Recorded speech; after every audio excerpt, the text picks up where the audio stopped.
దేశానికి అన్నం పెట్టే రైతన్నను దేని గోర కాకుండా చేస్తున్నారు మోసకారి వ్యాపారులు. ఇగో గీడ చూడండి, ఎరువుల బస్తాలకు కూడా ఎసరు పెట్టిండ్రు.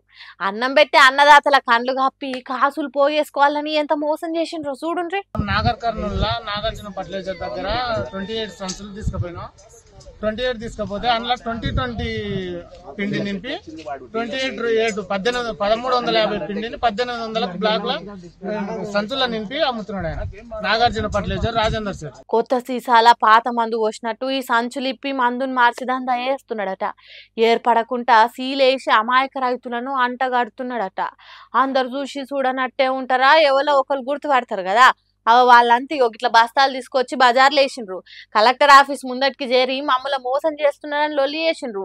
ప్రతి సంచి మీద 500 ఎక్కువ రైతుల కండ్లల్లో ఎరువులు కొట్టినట్టు చేసిండట.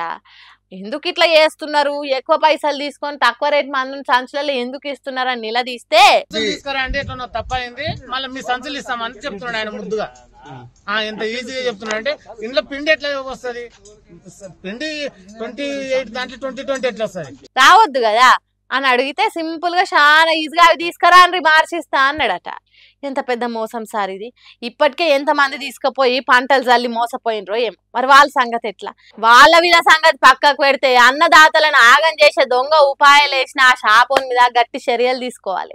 కేసీఆర్ కాలంలో పీడీ యాక్టులు పెట్టి జైలు వేసినట్టు చేయాలి. లేకుంటే అన్నదాతలకు రక్షణ ఉండదని గరమైతుండట మోసపోయిన రైతన్నలు.